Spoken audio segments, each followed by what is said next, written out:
I'm Dan Barrett, Animation Supervisor at Weta Digital. In my opinion, the three things that help most to get along in my industry would be passion. You know, it's not easy to learn to animate and to animate shots, and so you need to love it.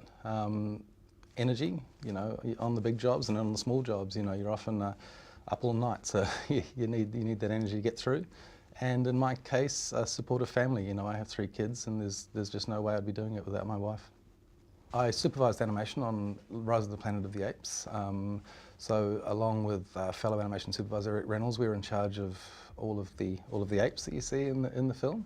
And I think that probably one of the most challenging things would have been the facial performances, being able to translate, in the case of Caesar, Andy Serkis's performance and get that onto a chimp face. You know, we did certain things with the face rigs that made that a little easier. We took certain cues from Andy's face and put them in Caesar's face, but there are certain things you can't match. You know, you can't match a human mouth to a chimp mouth. You know, obviously the muzzle's quite different, and so making those calls on, you know, looking at Andy, seeing what he'd done, and then translating that to the ape, I think that was probably the most challenging thing. Is that a chimpanzee? Hi.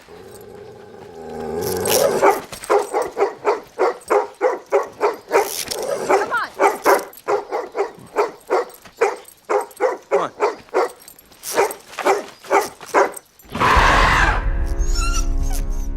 Caesar. Caesar. Come on.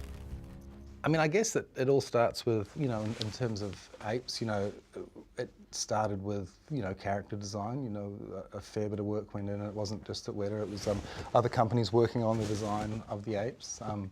We then take those designs and ensure that they're going to work, you know, for the performance, that what we've got as a design, the face is going to work, it's going to move correctly.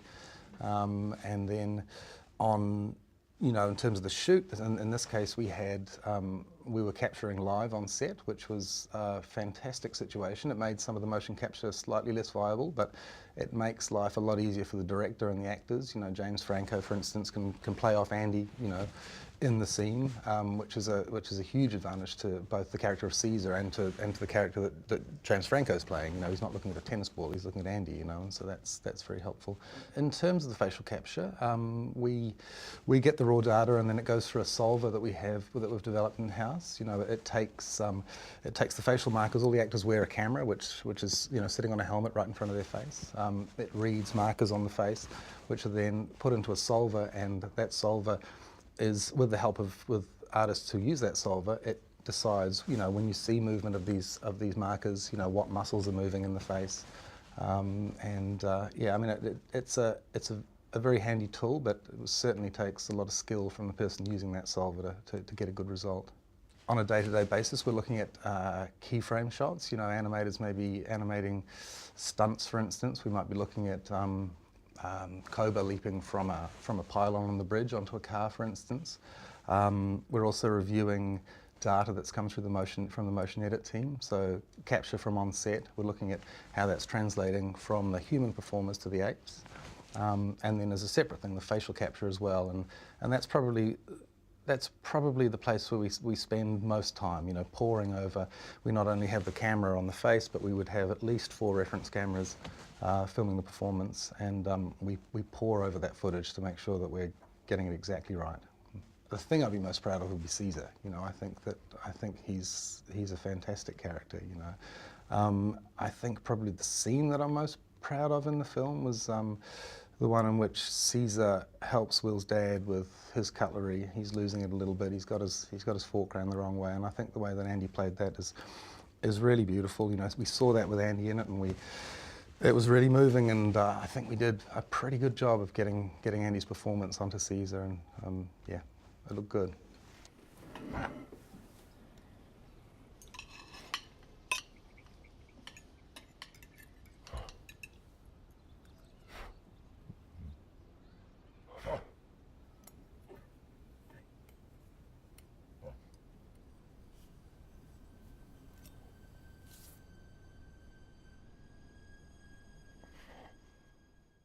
being nominated for a BAFTA is quite a thrill. You know, it's quite a, I mean, on a personal level, it's exciting, and it's really exciting for my family. You know, I mean, they put up with a lot, but also for the team. You know, obviously there was, you know, and there was 500 plus people working on this in the animation department, or in the wider motion department. There were 80 or 90 people.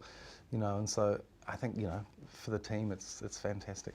I would say the most rewarding part is seeing your work up there on the big screen. You know, for me, I've been in the industry a little while, and the thrill doesn't end. You know, I think, you know, seeing your work rendered so beautifully, lit so beautifully, and up there and people enjoying it, you know, that's great.